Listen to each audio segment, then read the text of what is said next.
श्रीगुरुभ्यो नमः। श्रीमहागणाधिपतये नमः। गुरुब्रह्मा गुरुविष्णु गुरुदेवो महेश्वरः। गुरुसाक्षात् परब्रह्म तस्मै श्रीगुरवे नमः।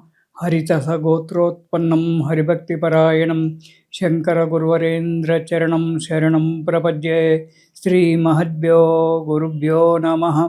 सदाशिवसमारम्भां व्यासशङ्करमध्यमाम् अस्मदाचार्यपर्यन्तां वन्दे गुरुपरम्पराम्। अरुणां करुणातरङ्गिताक्षीं धृतपाशाङ्कुशपुष्पबाणचापाम् अनिमादिभिरयुवृताम् अयोकैः अहमित्येव विभावयेद्भवानीम्। ఓం శ్రీమాత్రే నమః. ప్రేక్షకులకు శుభాభినందనలు. మనము ప్రతి మాసం చెప్పుకున్నట్టుగానే రేపు మే నెల అంటే వైశాఖ మాసంలో ఉండేటువంటి ఒక మాస ఫలితాల గురించి తెలుసుకుందాం. వృషభ రాశి వారికి మే నెలలో అంటే వైశాఖ మాసంలో ఈ రాశి వారికి ఆరోగ్యం బాగా ఉంటుంది. మంచి సహకారం అందిస్తుంది. నిత్య సంతోషంగా ఉంటారు. ఇంటిలోనికి నూతన వస్తువులు కొనుగోలు చేయడం జరుగుతుంది. ఇంట్లో శుభకార్యాలు చేయడం కానీ లేదా మీ బంధువుల ఇళ్లలో స్నేహితుల ఇళ్లలో శుభకార్యాలకు అటెండ్ కావడం కానీ జరుగుతుంది. ధర్మకార్యాలకు సహకార్యాలు అందిస్తారు. ఎందుకంటే ధర్మకార్యాలు చేస్తూ ఉంటారు కాబట్టి వాటికి సహకారాలు అందిస్తూ ఉండడం అనేటువంటిది జరుగుతూ ఉంటుంది.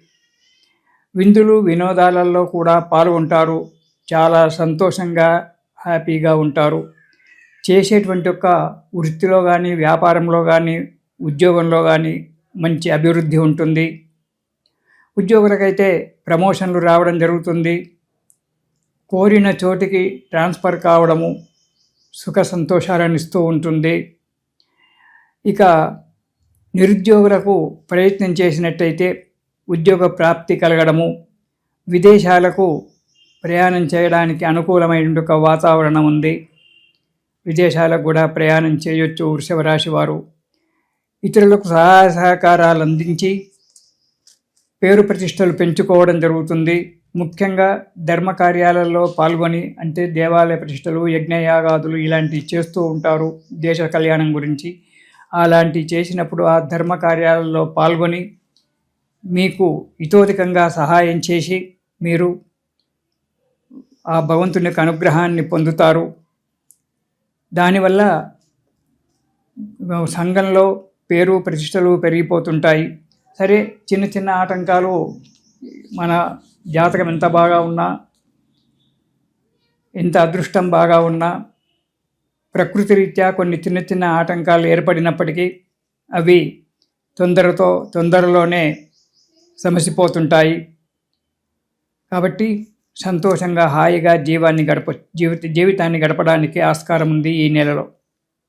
ఇక వృషభ రాశి వారికి మే నెలలో మొదటి వారం కనుక చూసుకున్నట్టయితే మీ బంధువుల నుంచి కానీ స్నేహితుల నుంచి కానీ శుభవార్తలు వినడము, ఆనందకరమైనటువంటి ఒక జీవితాన్ని గడపడము, కొత్త మిత్రులు కొత్త బంధువులు ఏర్పడము, వారితో కులాసాగా హ్యాపీగా ఉండడము అనేటువంటి జరుగుతుంది. ధర్మ కార్యాలలో పాల్గొని దాన ధర్మాల చేత పేరు ప్రతిష్టలు పెంపొందింపజేసుకుంటారు. శుభవార్తలు వింటారు. అంతేకాకుండా మానసికమైనటువంటి ఒక ఆనందాన్ని పొంది భార్యాబిడ్డలతో సుఖంగా సంతోషంగా జీవితాన్ని గడుపుతూ ఉంటారు మొదటి వారం. రెండవ వారంలో చేసేటువంటి ఒక వృత్తిలో మంచి డెవలప్మెంట్ ఉంటుంది.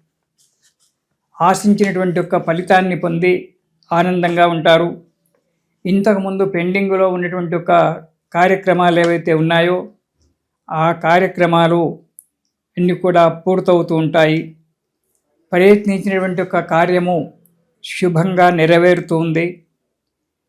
ఇంతకుముందు ఉన్నటువంటి ఒక కోర్టు కేసులు కానీ పోలీసు కేసులు కానీ లావాదేవీల విషయంలో కానీ చిన్న చిన్న ఆటంకాలు ఏర్పడినప్పటికీ అవి తొందరగా సమసిపోయి ఆ కార్యాలలో ఆ విషయాలలో మీరు విజయం సాధిస్తారు.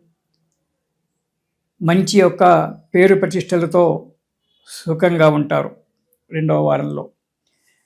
ఇక 3వ వారం కనుక మనము చూసుకున్నట్టయితే ఆరోగ్యం చాలా బాగా ఉంటుంది. చేసేటువంటి ఒక వృత్తిలో అభివృద్ధి బాగా ఉంటుంది. ఆశించినటువంటి ఒక ధనలాభం కలుగుతుంది. కృత వారితో పరిచయాలు ఏర్పడుతూ ఉంటాయి. కానీ ప్రతి మాసం కూడా చెప్తూ ఉన్నాను, ఏ రాశి వారైనా క్రొత్త వారితో ఈ కాలాన్ని బట్టి, ఈ కలికాలము ఈ కాలాన్ని బట్టి కొత్త వారితో పరిచయం చేసుకునేటప్పుడు జాగ్రత్తగా ఆలోచించి వారితో స్నేహితం చేయండి. వారి తీయటి మాటలకు నమ్మి మోసపోవడానికి ఉండదు. కార్యసాఫల్యత జరుగుతూ ఉంటుంది. ఏ కార్యక్రమం మీరు ఆరంభించినా ఆ కార్యక్రమంలో విజయం జరిగి మీకు సుఖ సంతోషాలను ఇస్తుంది. ఇక 4వ వారం కనుక చూసుకున్నట్టయితే ఈ వారం కూడా ఆరోగ్యం బాగా ఉంటుంది. మంచి ఆదాయం ఉంటుంది. ప్రతి పని కూడా సునాయాసంగా, ఎక్కువగా కష్టపడకుండా కార్యక్రమాలు నెరవేరుతూ ఉంటాయి. కొత్త వారితో, అందులో మంచి వారితో, పెద్దవారితో పరిచయాలు ఏర్పడుతూ ఉంటాయి. ఆ పెద్దవారితో పరిచయం ఏర్పడినప్పుడు ఆ పెద్దవారి యొక్క సలహా సంప్రదింపుల వల్ల మంచి యొక్క ఉన్నతి లభించడానికి ఆస్కారం ఉంది. ఆనందకరమైనటువంటి ఒక జీవితాన్ని మీరు ఈ వృషభ రాశి వారు ఈ నెలలో పొందడానికి మంచి సమయం ఆసన్నమైంది. అలాగని భగవంతుణ్ణి పూజించకుండా ఉండకండి.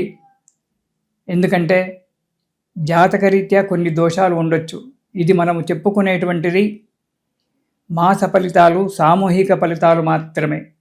ఎవరి జాతకం ప్రకారంగా, ఎవరి డేట్ ఆఫ్ బర్త్ జాతకం ప్రకారంగా వారి యొక్క నడవడికలు జరుగుతూ ఉంటాయి. కాబట్టి ఇవి సామూహికంగా చెప్పుకునేది. కాబట్టి ఇంత మంచిగా ఉన్నప్పటికీ కూడా మీరు ప్రతిరోజు విష్ణు సహస్రనామ పారాయణం గనక ఒక్కసారి ప్రతిరోజు ఉదయం చేయండి. ఉదయం వీలు కాకపోతే సాయంకాలం విష్ణు సహస్రనామ పారాయణం గనక చేసినట్టయితే ఆ ఉండబడేటువంటి ఒక చిన్న చిన్న కష్టాలు కూడా తొలగిపోయి ఆ విష్ణుమూర్తి యొక్క దయ వల్ల మీరు సుఖంగా, సంతోషంగా, ఆనందంగా ఉంటారు. కాబట్టి వృషభ రాశి వారు ఈ నెలలో విష్ణు సహస్రనామ పారాయణం చేస్తూ మీరు తలుచుకున్నటువంటి ఒక కార్యక్రమాలన్నీ కూడా దిగ్విజయంగా నెరవేర్చుకొని సుఖంగా, ఆనందంగా, సంతోషంగా ఉండండి. ఇది శుభం.